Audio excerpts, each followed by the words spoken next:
This is the Physical Activity Researcher Podcast, a podcast for researchers of sedentary behavior, physical activity, and sports. Join for a relaxed dialogue about research design, practicalities, and, well, anything related to research. Learn from your fellow researchers useful and relevant information that does not fit into formal content and limited space of scientific publications. And here is your host, researcher and entrepreneur, Olli Tikkanen. Welcome everyone. I'm super excited about the guest of today's episode. He is Professor of Physical Activity and Health in University of Southern Queensland. He has written numerous books related to psychology, mental health of physical activity, and sedentary behavior. He has also written books like Hypnotherapy for Weight Control Clients and even a complete training program to rugby union players. He has published hundreds of scientific articles and has been cited over 40,000 times. Ladies and gentlemen, here is our guest, Professor Stuart Biddle. Welcome, Stuart. Thanks, Olli. Good to be here.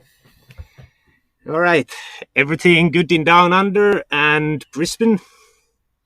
Yeah, it's a great place to live. We're in the middle of winter and it was about 26 degrees today. So nice blue skies, no complaints. Yeah, in the Nordics, it's summer and it's much colder than there. I can imagine. Yeah. All right. So to start with, you have done research quite widely, but what is the thing that you get most excited about the moment?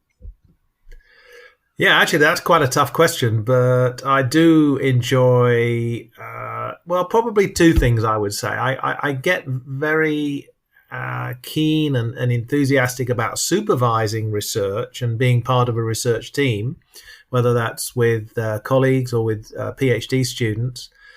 So that's still a big part of what I like to do. Topic-wise, I'm still interested in sedentary behavior. And I'm very much interested in behavior change. How can we really find something that's meaningful for behavior change? We can write about things, we can talk about things, we can make some suggestions, but I still don't think we really got that nailed down. And there's a lot of work still to be done around behavior change and what's realistic about changing people's behavior in the physical activity domain. So I guess those are some of the things that still interest me late in my career. Yeah. So behavior change, what do you see as the most promising new findings in the behavior change research? What's new from the latest ones? Well, I am quite taken by some of these frameworks. For example, the behavior change wheel that's been proposed by Susan Mickey and colleagues in London. Now, some people would say, well, it's just another model. There are lots of models and frameworks out there, and that's true, and nothing's perfect. But I think it does give us a nice framework to think about behavior change and to put it in a language that's quite understandable by a wide range of people. And I think that's quite important. So what happened early in my career is I always thought behavior change was simply a matter of psychology. You just change somebody's psychology and things will happen. And I don't really believe that anymore. I'm not saying that psychology is not important. It's very important, but it has to be within the wider context of people's environments. So I think things like the behavior change wheel and wider frameworks of understanding people within a context is probably where it's going to happen. So I've kind of shifted a bit from being just a psychologist to, I hope, a slightly wider looking behavior change or behavioral scientist interested in these behaviors. All right. And when you say wider framework, are you talking also about the environment and sociology, or what do you mean with the wider framework? Yes, I think we do need to bear those in mind. I mean, we've known for many years, for example, that social inequalities and social structures in societies have a strong role to play in health, both in health behaviours and therefore health outcomes. For example, if you only have to look in Australia and look at the indigenous population, they have extremely poor health outcomes compared with white European Australians. Some of that is due to social structures and socioeconomic position. So we can't ignore those things. Of course, they're incredibly difficult to work with sometimes, but I think I've become more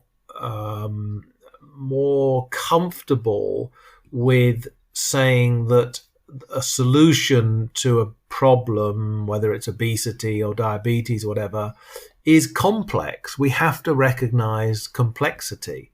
And we want to find practical solutions. And so complexity is not an end in itself. But, unless we recognize that complexity, we're going to go in with some rather naive assumptions and naive suggestions for solutions. So, yes, it must involve social and physical, environmental context to look at behavior change. And you said about the behavior change wheel. What do you see as its biggest advantages? Well, first of all, it does start with a pretty simple conceptualization that behavior is a function of motivation, but also opportunity and people's capabilities. So that's the so-called COM-B model. And within the motivation element, they recognize the typical reflective forms of motivation, like planning and thinking and goal setting and what have you. And that's formed the cornerstone of much of the psychology of physical activity.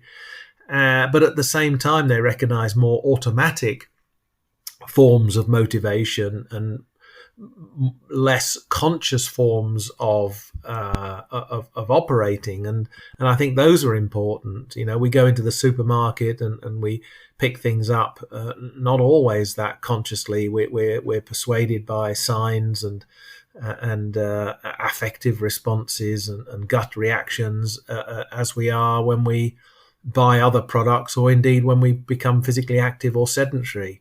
So I think that combination of more reflective and more automatic forms of motivation is a good recognition of developments in that field. But the other thing about the behavior change wheel is it does put things in the wider context of intervention functions. We could do environmental interventions. We could do interventions that operate at a level of incentivizing people or reinforcing people, and that takes place within the wider policy framework. So it's quite a nice layered approach, and I believe it was developed to help policymakers and even politicians see the core elements of behavior change in a language that people can understand. So it's got pretty good practical appeal as well. Yeah, and do you see it more fitting for exercise behavior change or sedentary behavior, or does it fit to many things of behavior change in general? Yeah, it should fit across a number of behaviors, and it has been applied in that way. If people are interested in this particular framework, and there are other frameworks, by the way, but if they're interested in that, then articles, and there's a book on it, and there's a website. You can see that it's been applied to nutrition, smoking, physical activity, and so on. So the underlying principles of changing people's behavior is the key. And the behavior itself, the physical activity in this case, or sedentary behavior, could be applied. So we did a project that's come to an end now, but just before I left the UK 5 years ago to come to Australia, we were just getting a grant looking at reducing sitting in the workplace.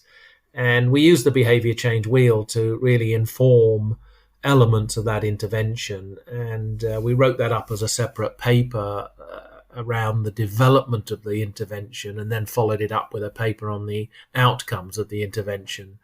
So, in that sense, it can definitely be applied in lots of different ways. All right, yeah, that's interesting. And you have used it in interventions. Can single individuals use it by themselves, or do you need kind of a setting around it? You could use it for individuals. Typically, of course, it's used for changing groups and populations, but I think some of the principles are still there. I mean, if you look at things like the trans-theoretical model, where we weigh up pros and cons of changing ourselves, and we look at our self-efficacy, and we look at strategies or processes of change that we might use. That's a theory that could be applied to individual change. I don't think the behaviour change wheel was necessarily designed to be used, for example, as a counselling tool, but I'm sure there are parts of it that would be highly relevant for that. But I think the development is really around groups and population change. That's very interesting. Let's have a short break and hear a few words from our sponsor. This podcast is sponsored by Fibion, a research device that has been shown to be valid in tracking sitting, standing, physical activity and energy expenditure. Furthermore, Fibion has been shown to be valid categorizing physical activity into light, moderate and vigorous intensity. Get scientific validation and learn more about Fibion at fibion.com/research. And now, like the last decade, there's been a lot of talk about sedentary behavior. And basically, there was the research field exercise physiology. And then when we found out more about sitting, there was a specific field of inactivity physiology which came up. Do you think there should be the same thing in psychology, that there should be a specific field which is concentrating on the sedentary behavior? Well, that's a good observation. I whether we need a separate field, I would probably say no, but I would like us to develop understanding and more knowledge around the psychology of sedentary behavior. The reason I'm suggesting that we don't really want to make it stand out as a separate field is I think we need to understand that physical activity and sedentary behavior have become more it's become more recognized that they are interrelated. So perhaps if I backtrack just a little, when we first got into sedentary behavior as a field of study, I don't just mean myself, but lots of people, we tended to see sedentary behavior as completely separate from physical activity. And one of the reasons for that was that we knew that people could be physically active during the day. They go out for a run, for example, but they could also be highly sedentary and watch a lot of TV or have screen time in the evening. So if you can be both physically active and sedentary over a period of time, maybe the two behaviors are somewhat independent. Yes, there's some logic in that, and statistically the two behaviors are not very highly correlated. But you can't say that the health effects of sedentary behavior are completely independent of how much physical activity you do. So the move within physical activity science is to recognize that there's a continuum of movement, if you like, from sleep to sedentary to light to moderate to vigorous and even highly vigorous.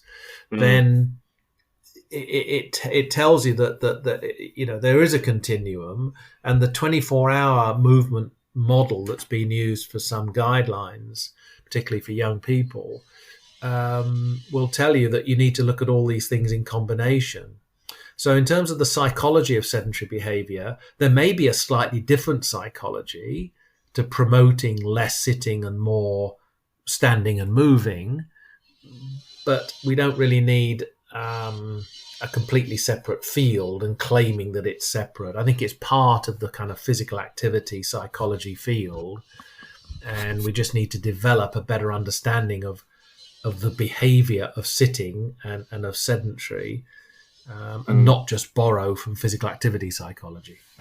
Yeah, that's a good point. I came to this. We made one scientific abstract some years ago, and we actually looked at the psychological theories for exercise and whether they are actually applicable to sedentary behavior.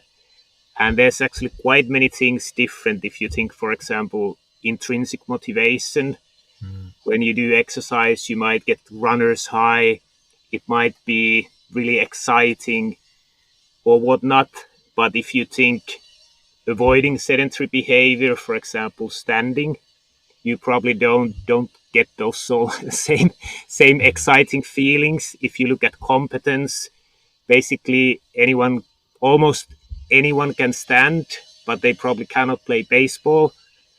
And if you look at the norms, basically most of the times the norms are encouraging activity, but still standing in a meeting or standing in a wrong place is actually against the norms. So I think there's just quite many things that are very different in these, even though they are in the same continuum of physical activity.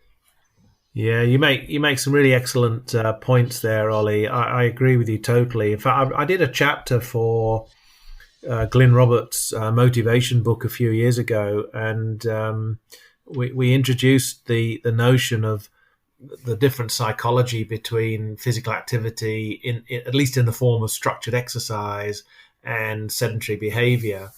And the conceptualization was that if you look at the effort involved, well, exercise involves high effort. Sedentary behavior doesn't involve effort at all. It's quite the reverse.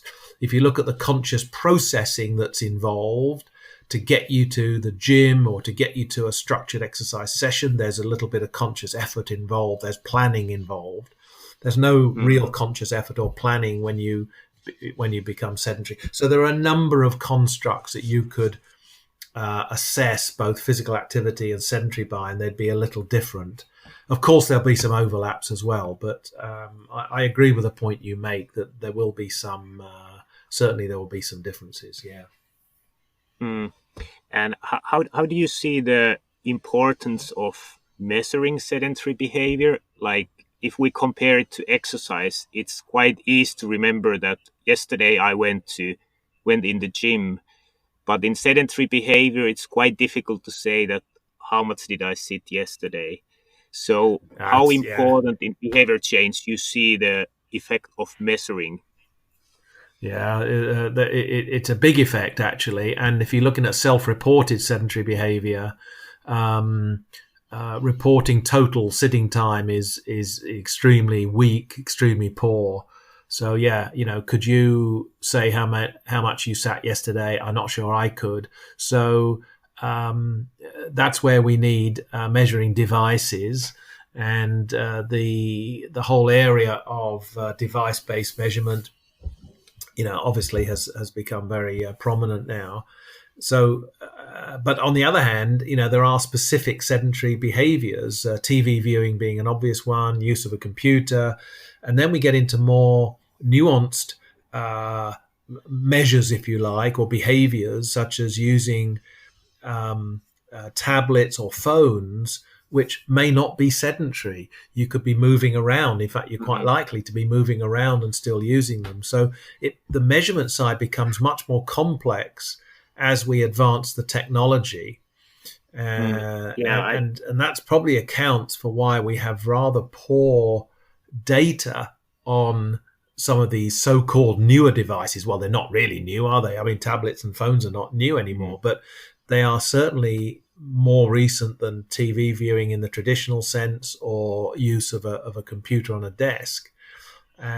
So the point I'm making is that when we use self-report for some of these specific behaviors, they can work okay. So measurement of TV viewing has generally been shown to be reasonable, not perfect, but reasonable. And you look at the health outcomes of TV viewing, they often show up a little stronger as well. And that could be a function of the fact that we can measure it better. So yeah, measurement's really important. We have to use a combination of self-report and device-based measures, I think. Yeah. And how do you see measuring in sedentary behavior? That if you are, for example, tracking it all the time, do you think it causes anxiety to persons because it's kind of omnipresent that, all right, now I sit too much during this hour? For measuring exercise, it's a little bit different because you kind of get encouraged that, all right, I did it again today. How do you see, should the sedentary behavior be just measured sometimes or like continuous? Well, if you mean measure in the research sense, should we be picking up all of their sedentary behavior? That's one issue. Or do you mean for individuals to self-monitor for, if you like, motivational and behavior change point of view? Yeah, more for the self-monitoring for behavior change itself. Yeah. So I think that is quite important. So I think there are a couple of issues we could discuss here. So first of all, self-monitoring is a well-known, behavior change technique. I think most people are aware of that. And whilst we've always been able to self-monitor, it's only in the last few years we've got the availability of some quite interesting and novel devices that help us do this a little bit easier, maybe better. So I think self-monitoring is important. The downside might be particularly for sedentary behavior, which we know is high frequency. It occurs, many times throughout the day. One of the problems would be how often should we be self-monitoring, and when does it become a nuisance? So we have actually seen in some of our research studies where we've used self-monitoring devices that, yes, they can be very useful. They get positive feedback from quite a large number of participants, but they also get criticized for being a bit too intrusive. So I think we have to get a balance between, when is it appropriate to, because self-monitoring really is also about prompting, isn't it? You see your result, and it prompts you to do something, or it prompts you to simply to say, well, that's great, I've done what I need to do. And prompts don't always occur at the right time and in the right place. So I think we've still got a bit to learn on that, but clearly self-monitoring is important, particularly for sedentary behavior, because it's a behavior that can go under the radar a bit. We could be sitting and not really realize how long we've been sitting. And so any kind of self-monitoring and prompting and awareness raising will, I think will be helpful for that kind of low intensity behavior. Yeah, I fully agree. And also you can think that basically if you think weekdays, your routines are quite similar. So basically the work day in the office is quite similar every week. So basically if you kind of find habits there to change to be more active and less sedentary, I think you can kind of find the habits, and then you don't need the self-monitoring all the time because you have found ways to be more active in your office life. Yeah. That's right. And I think routines and in similar environments, prompt you somewhat subconsciously to get into certain behaviors, and of course that is what habit is about. So I agree, we have got more structure and routine during our working hours, and maybe it's those other times when we also need a bit more help to break out of more sedentary routines. So again, this just confirms the complexity of this issue. It's never quite as simple as sometimes we think. And how do you see the relationship between habit and motivation? Like when you need to change your behavior, first you need motivation, but after some time, basically for many things you don't need motivation. It is just habit. For example, like eating a proper breakfast. When you get it on a habit level, you don't need motivation to do it. You just do it. And I think same can go even for running. It's just a habit that I go running every day on a certain time. So how do you see the relations between habit and meaning? Yeah, so I think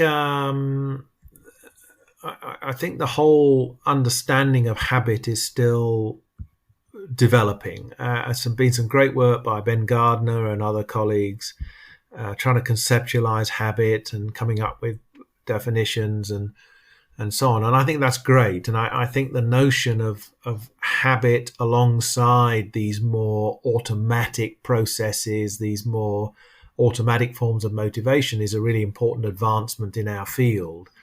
I think that motivation.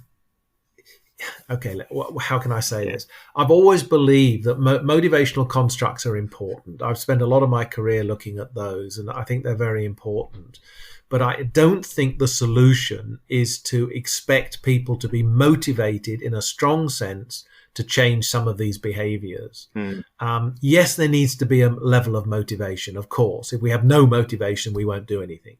But I think that the solution, that's a bit of a naive phrase, there is no one solution, but moving towards a solution is that we make the behavior easier and more attractive to do, as well as, help people to become motivated. So my argument against expecting people to be doing lots of vigorous physical activity, for example, beneficial though it is, my argument is that, well, I don't think many people are going to do that because it requires too much motivation. And therefore, we need to find a way of getting them to be active or getting them to be less sedentary that is reasonably attractive and reasonably easy to do.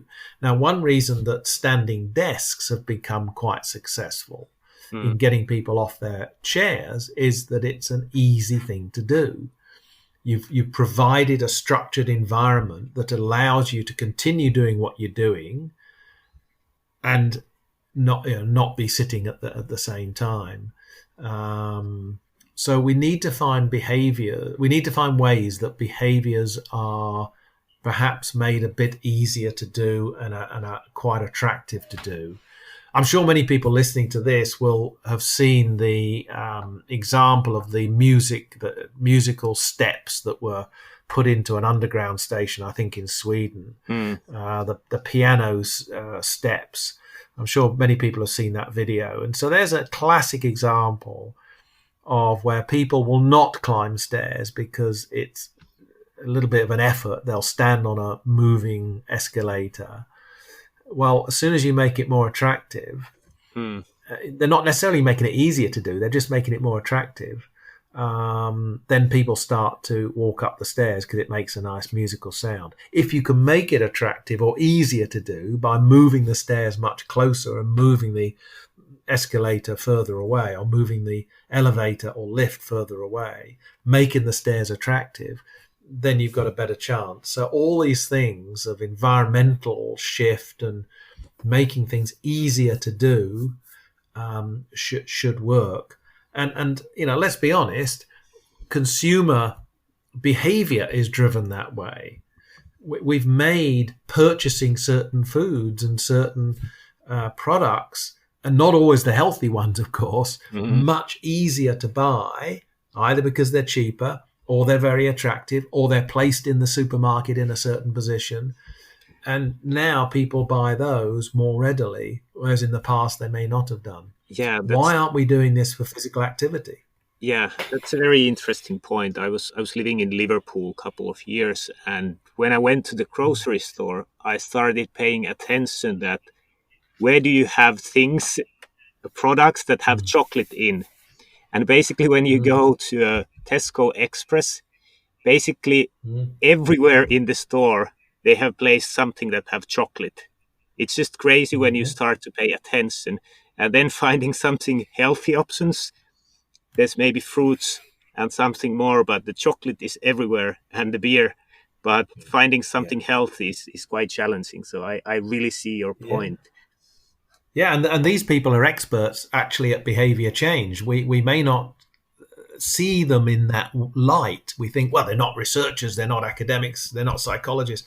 Well, hang on a minute. They've got a lot of expertise in consumer behavior. And what the one thing they want to do is to change consumer behavior towards their product and away from somebody else's. They've got a lot of expertise. So, yeah, we could learn a lot from that.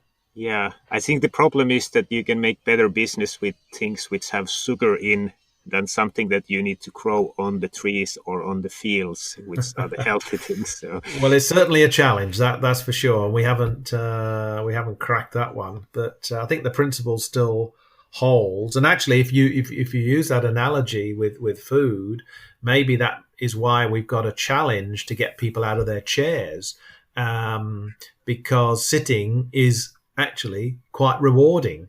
And while some people could sit for too long and feel like they're very lethargic, like sitting on a long plane journey, and they want to get up and they want to stretch and they want to move, the day-to-day sitting that we all engage in can be reasonably attractive. And you can't blame people coming in from a busy and hard day wanting to sit and be sedentary most of the evening. So we do have challenges like that. And we have to make these behaviors a bit easier to do. We have to make the environment such that we don't sit all the time and we choose other things to do. Okay, let's get back to that in a moment and hear a few words from our sponsors. This podcast is sponsored by Fibion, a research device that has been shown to be valid in tracking sitting, standing, physical activity and energy expenditure. Get scientific validation and learn more about Fibion at fibion.com/research. So you mentioned standing desks as a good example of making it easier for people and more attractive. What else do you see in the offices? What could be done to make it more attractive and easy for people not to be sedentary? Yeah, I think that we can go back to very old-fashioned notions of education and information. Now, of course, that's never enough, but putting up prompts and signs around the place, making it attractive and acceptable for people to get up and move. You might even have an office leader who encourages some activity within a group. So I was in a set of meetings recently, and I was working. We were testing out an app on the phone that prompts you to do exercise at certain periods during the day, just very brief, short bouts of exercise. And we were doing this, and it was a great, almost like an icebreaker. It was a great social thing to do. We were in danger of sitting a lot because we were working on laptops and so on, and we weren't in a formal office where we had many options. So providing these environments where somebody could take the lead and encourage people to stand and encourage people to move. We have signs, we have attractive stairwells.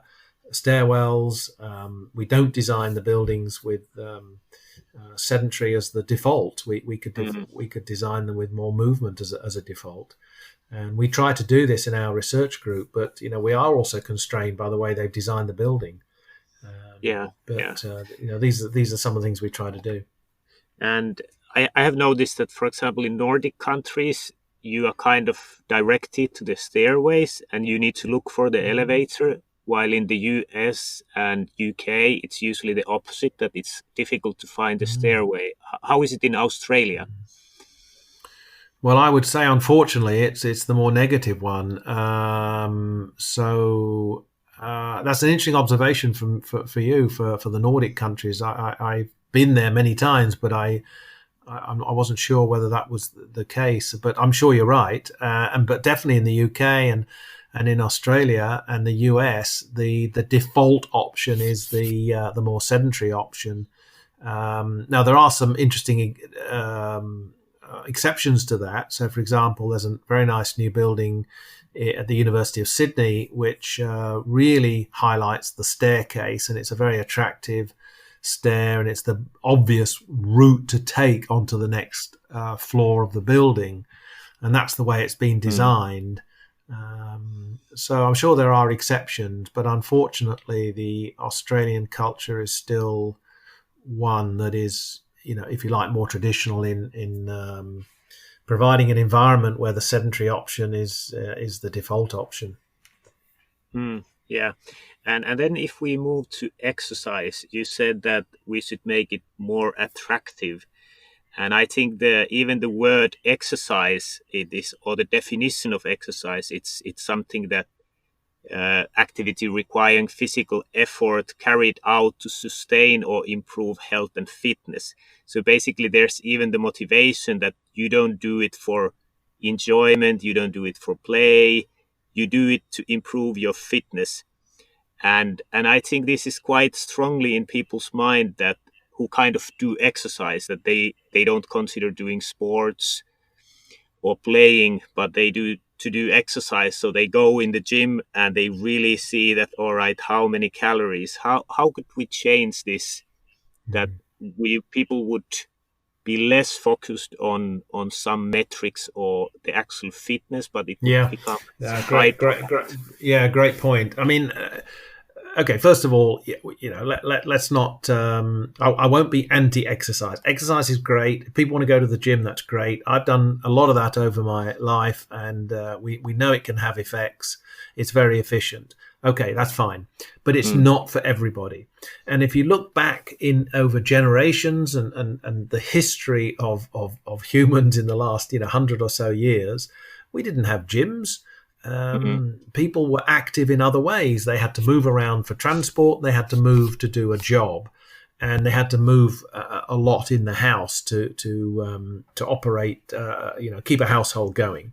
So we had movement naturally within our lives, and of course we know that's what we lost. That's the byproduct of the changes that have occurred in our generation. So when it comes to exercise, it is something that a lot of people feel they have to fit into a busy day. And for some people, it's not the most pleasurable thing to do. So, we do need to look at how we market exercise. And maybe the first thing is not even to call it exercise, call it something else, call it just physical activity, and also to get away from the fact that, or not to assume that everybody wants to exercise or be physically active for health. It's almost like the exercise is medicine agenda. Again, I understand why we call it exercise is medicine. It has a lot of traction and a lot of support. But is it really just medicine? Isn't it something more than that? I take medicine when I'm ill, and I don't take medicine when I'm not ill. So why would I think of exercise only as medicine? So that's another thought we can have, just to be perhaps a little bit controversial. We should perhaps get away from this medicalization of physical activity and promote it from very much a sort of well-being point of view, and just feeling good and being able to be more functional throughout our day and for longer in our lives. Yeah, that's a really good point about exercise as medicine. And we actually had a scientific symposium where we had a debate between two sides, that the other ones thought that it should be promoted that way and the other that it shouldn't. And I think there's a misunderstanding in a way that exercise as medicine, I think it's good to educate the medical doctors and other professionals that it is effective, or even more effective than the medicine.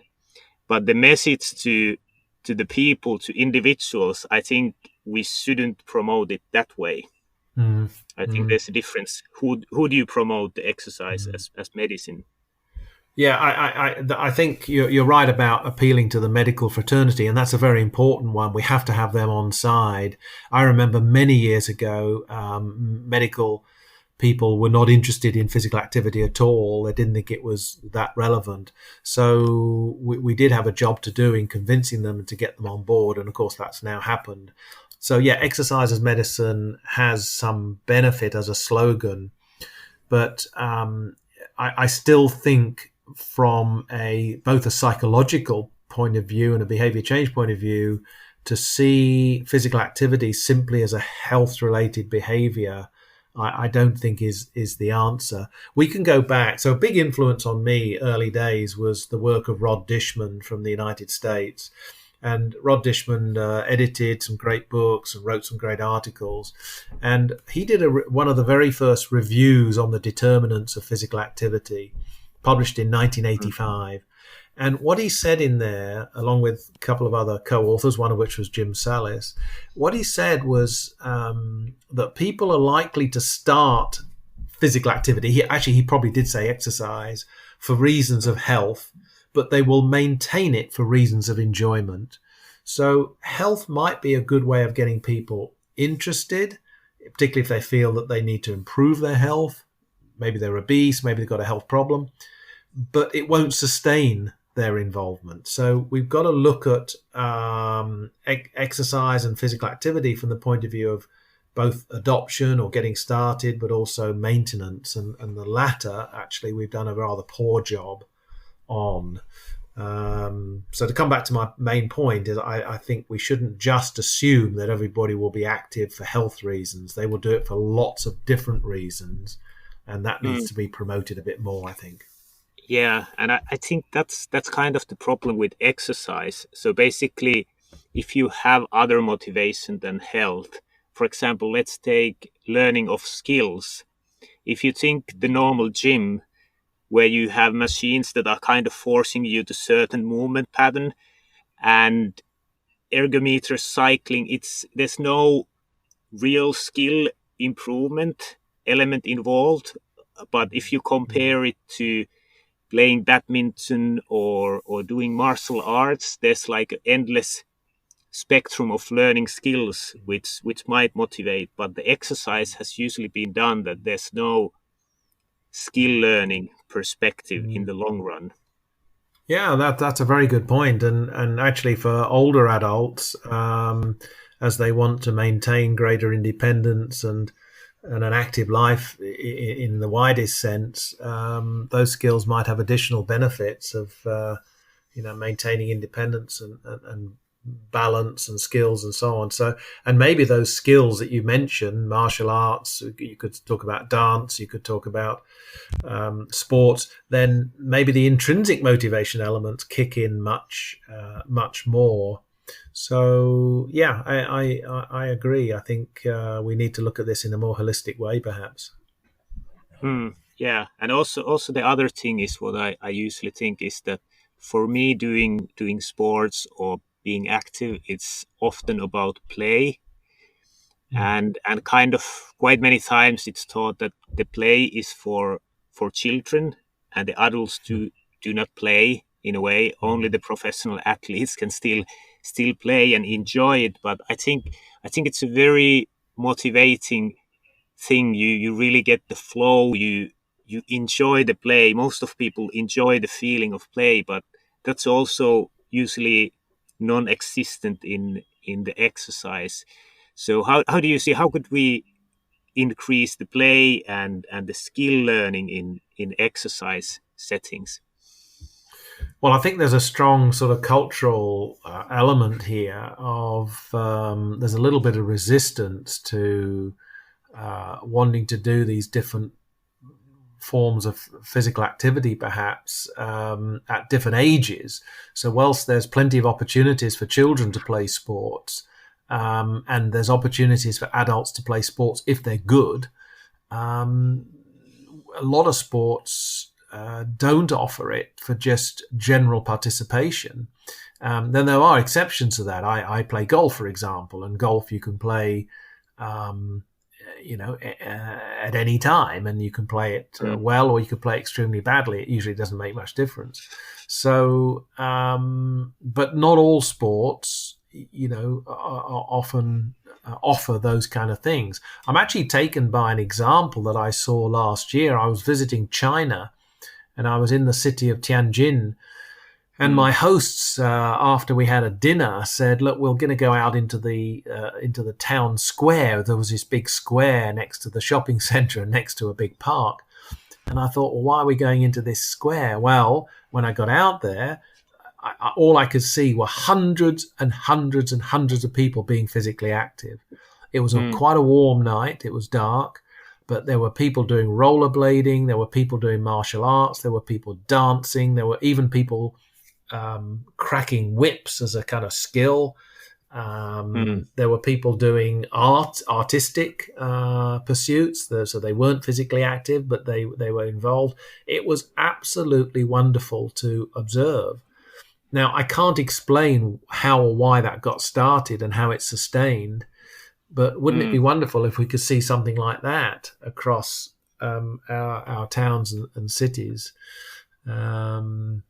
So, yeah, we've got to introduce this notion that physical activity is part of our lives. And maybe your suggestion is a good one. We need to get more skills involved and more intrinsic interest and maybe the social element as well, and provide all these opportunities for people to do these activities without feeling inhibited by their skills or their fitness.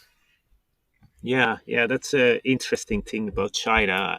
I've been living there a couple of years, and I noticed that people they use the athletic track. Even if they want to go for a walk, they go to walk around the athletic track. And especially in the evening, there's a huge amount of people on the athletic track doing everything from like playing with some toys or some skill things and walking around the track. But I think they don't consider it exercise if it's not done on the track.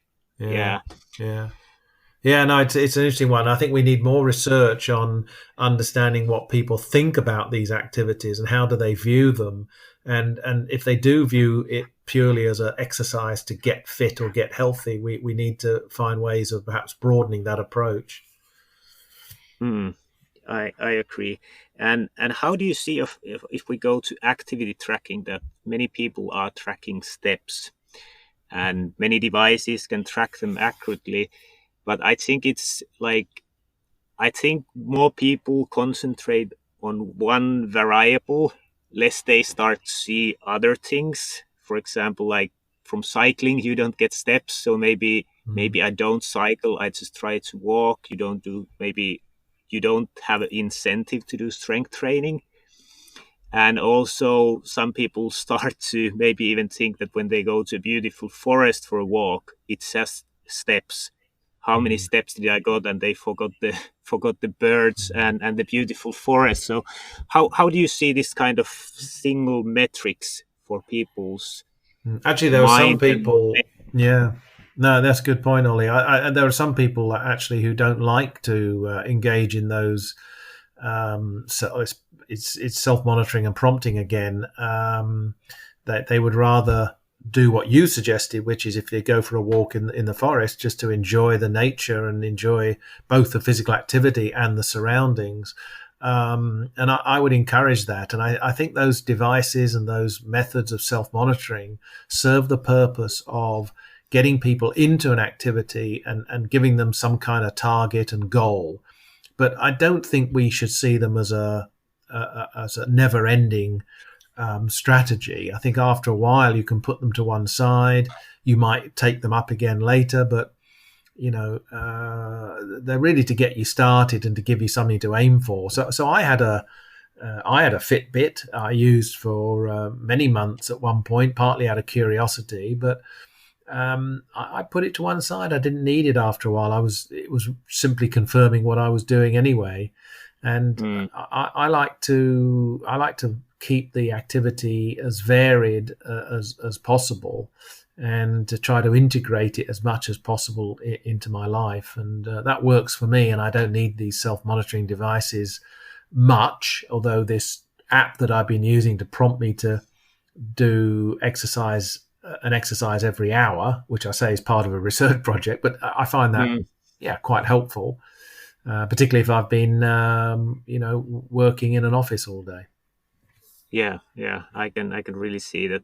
Let's have a short break and hear a few words from our sponsor. The Physical Activity Researcher podcast has created an activity tracker purchase guide for researchers. Get your free copy from the link in the podcast description. And how would you see that the moderate to vigorous physical activity, it's very effective, but most of people are not doing. Light activity is probably less effective, but it's easier to do. How do you see on a population level which one to promote, which one is kind of better for promotion in population level? Yeah, you've summed it up very well. Of course, I think as the intensity decreases, there's a better chance we can bring people in and get them to do that. Of course, we would like them to do more, both in terms of duration and intensity. And maybe if we start people out with lighter forms of physical activity, like walking to work, over maybe even a short distance, or walking distances when normally they would take the car, doing a bit more activity around the house when they would otherwise be sitting. If we can get them to do these things, it might be, we don't know, but it might be the gateway to them doing more later on. So I'm actually a big believer in light physical activity, more incidental physical activity, part of which could be at the upper end of light. So, some moderate, getting into moderate stair climbing. Some could be very clearly light, where you're just walking between rooms and so on. Or better still, walk to the shops rather than drive to the shops. So, I think we shouldn't dismiss light physical activity, even though the effects, of course, will be less. What we need to do is get people into the behaviour, and then we can worry about making gains later on. That's the way I generally see it.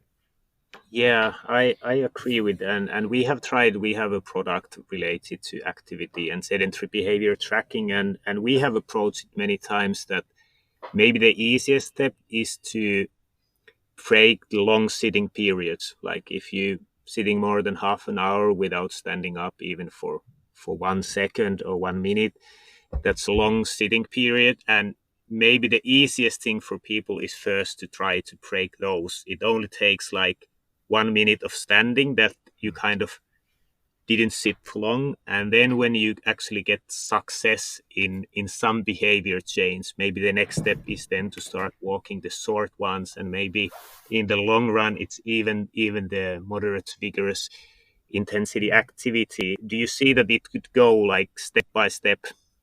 Yeah, I think it's probably a mistake to market physical activity only as moderate to vigorous. And this is where I think this whole 24-hour model might be an interesting one to consider. I know not everybody likes it, but where you're trying to reduce your sitting time and you're increasing your, both light and moderate to vigorous physical activity.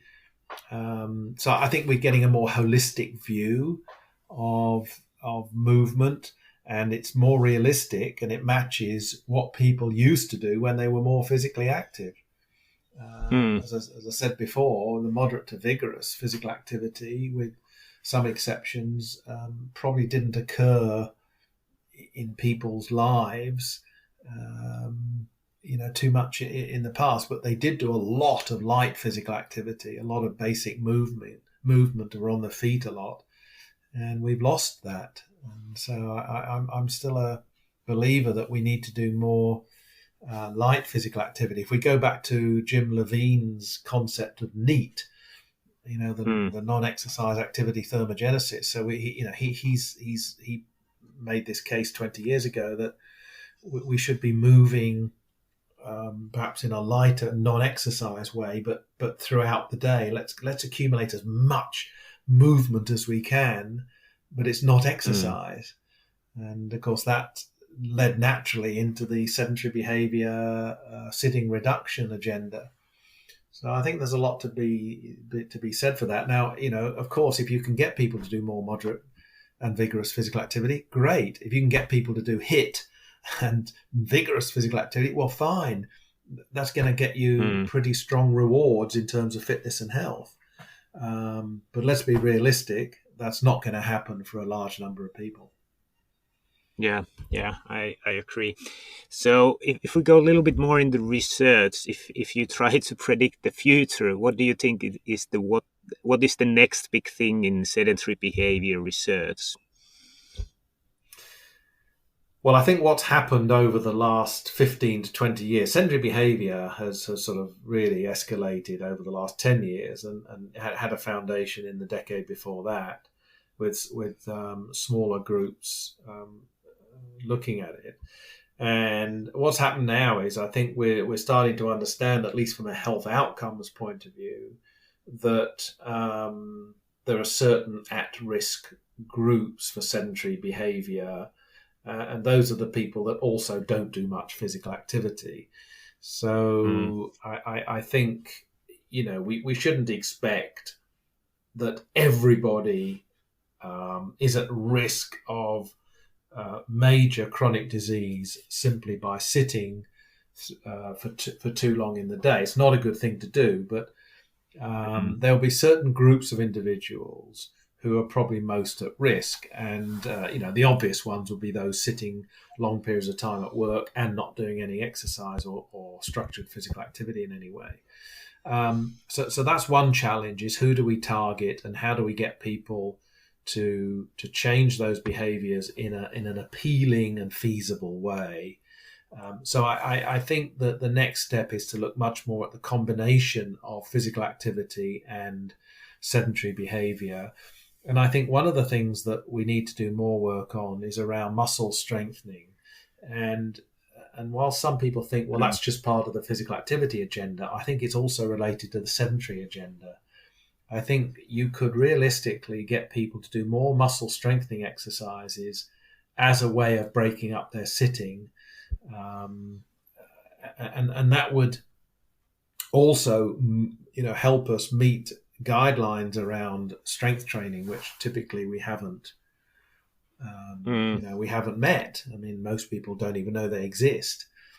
And I'm doing some interesting work with my colleague Jason Benny here in Australia. He's leading some really great work around muscle strengthening, and I think it's going to become more and more important area, combining physical activity and sedentary behavior.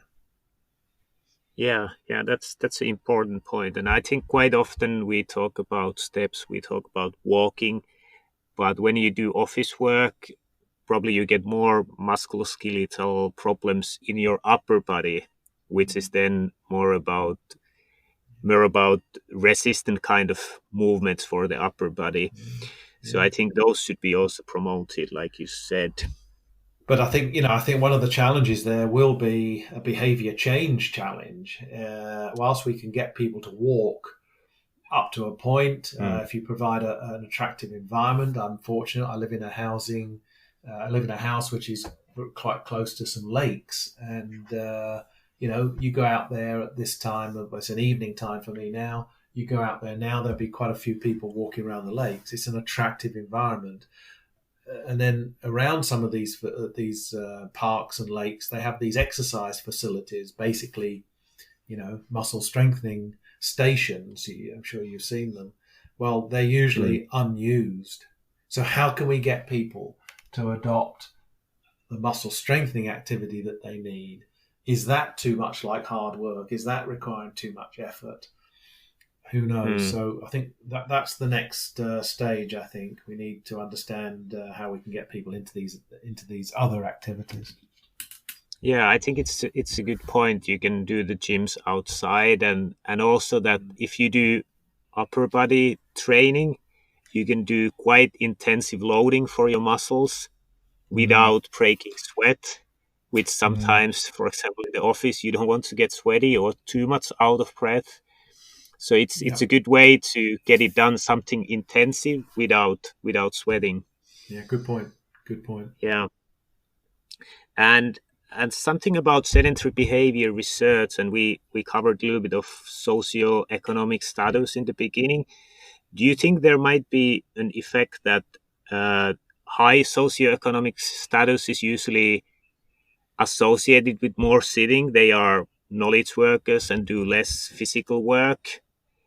But then it's also the lower socioeconomic people, they live a less healthy lifestyle. So these are kind of confounding factors.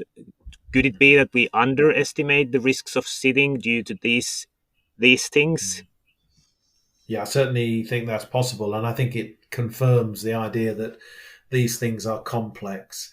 I think the type of job, I mean, the middle manager type job might be, the administrative job might be most at risk of high levels of sitting.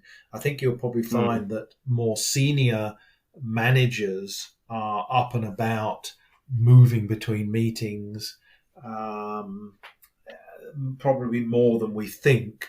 I look at my typical day. So I'm running a fairly large research centre now with a separate research group. I don't actually sit for long periods of time. I've got a standing desk as well, but I don't have to sit very long at my desk. I'm up and about meeting people. Yes, I'm sitting in meetings at times, but it's quite sporadic, going from one meeting to another. Whereas I think some people, if they're an administrator, they could sit at their desk pretty much the whole day if they wanted to. So yeah, we need to look at that. We need to look at their coexisting behaviours, their diet, their physical activity, their stress levels, and then look, all in relation to socioeconomic status. I think it's a complex but important field that we need to advance. Yeah. And I wanted to ask also about this. I was looking your publications before the podcast, and I saw, for example, your paper, Physical Activity and Mental Health in Children and Adolescents, an updated review of reviews and an analysis of causality. So I think this that you are linking causality between physical activity and mental health. I think that would be probably for our research listeners interesting, that how do you actually analyze causality, which is quite complicated. Yes, it is complicated, and it's quite a difficult thing to do. So I've done this with a couple of topics now. I've also done it with sedentary behaviour and obesity. I've got interested in trying to go beyond just reviewing a field and drawing conclusions from a systematic review. Now, there's a long-standing set of so-called criteria for judging causality from epidemiological research that was proposed back in the 1960s by Bradford. He's known as Austin Bradford Hill. And what Hill proposed was a number of criteria, and I thought, well, this is interesting, and others have done this. Rod Dishman again has done it in one of his books on epidemiology, and Annette Mutri did it on a chapter of depression and physical activity and clinical depression. So you can look at things like strength of the relationship between physical activity and a mental health outcome. You could look at how consistent the relationship is. Is there a dose-response relationship? Is there experimental evidence? So there are a number of factors you can judge it by, and to come to then some conclusion as to whether you think the link is causal or not. So with that review with young people, if we looked at cognitive functioning, for example, as an outcome, which is a relatively new, or I shouldn't say new, but a very rapidly developing field, then you look at the strength of association and you look at the experimental evidence and so on, and the picture was pretty positive. You could probably make a case for a causal link, whereas self-esteem was a little bit more murky, was a little bit unclear. It's not to say that there isn't a relationship or even a causal one, but we weren't really able to conclude that. So, you look at these different factors and you come to a conclusion as to whether the relationship can be considered causal or not. Yeah, it's a very interesting approach, and I haven't actually seen it used before. How often is it used in the field of physical activity, sedentary behavior, or psychology? Sorry, how often is that used? Was that your question? Yeah, how often it is used in the field or your field? Not a lot. As I say, I've seen a few examples, but And of course, they're not set in stone, those criteria. I mean, you could debate them, and there are articles, questioning the Hill criteria and are they the right ones and how do you judge them and so on. An obvious question is, well, how strong does an effect have to be for it to contribute towards a conclusion that the relationship is causal? There's a lot of debate about, what effect sizes mean and how strong is strong, and if you've got an odds ratio, how high does it need to be, and so on. So there's a lot of subjectivity actually in coming to those conclusions. So to answer your question, there isn't a lot out there in exercise science, but I think we can we could move that way, and it at least generates debate, and it generates ideas in research as to how we can strengthen that relationship.